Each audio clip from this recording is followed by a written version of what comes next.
This is the Marquette studio where artist Catherine Benda creates her unique abstract paintings. Her primary inspiration comes from what she sees around her in nature. Most of my subject matter comes from nature and has its influence from flora and fauna and things that I've seen up in my travels or living in the Upper Peninsula for the last 40 years. Catherine describes her art as abstract with a touch of realism. It's abstract with a little bit of symbolism and subject matter that you can kind of tell. You may know you're looking at something landscapey or floral, and yet the shapes are there to kind of give that hint, maybe a little bit of realism, but mostly abstract.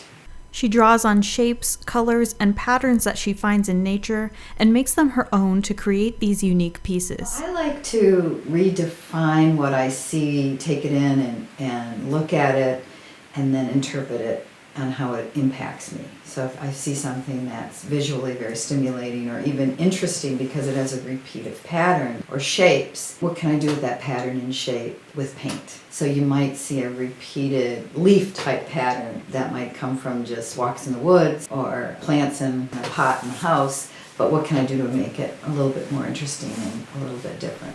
Catherine says nature is such an inspiration to her because we as humans are so tied to it. By looking to trees, flowers, and other life in nature, we can find parallels to our own lives. I don't think it's obvious all the time that, everything that we do is so connected to our environment. When we talk about things in nature flourishing, it's lush and it's doing well and it has what it needs. It has the sun and the right environment. And I was thinking in terms of what do we need to flourish. And if we take our cues from plants and the environment and what's needed, we'll flourish. So I kind of think that it's just that connection to it, that we are so connected with it. For Catherine, art always has been and always will be part of who she is as a person. She says whether she has a piece on display in a show at the moment or she's creating for herself, she's always working on something, typically almost every day of the week. She says everyone needs an outlet to express themselves, and art is certainly that outlet for her.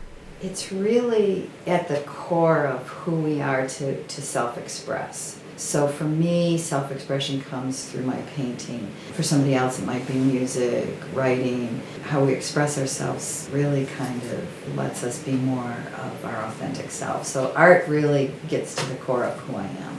To see more of Catherine's paintings and to learn more about her art, you can find links to her website and social media at abc10up.com. Reporting in Marquette for ABC10 and the CW5, I'm Lily Simmons.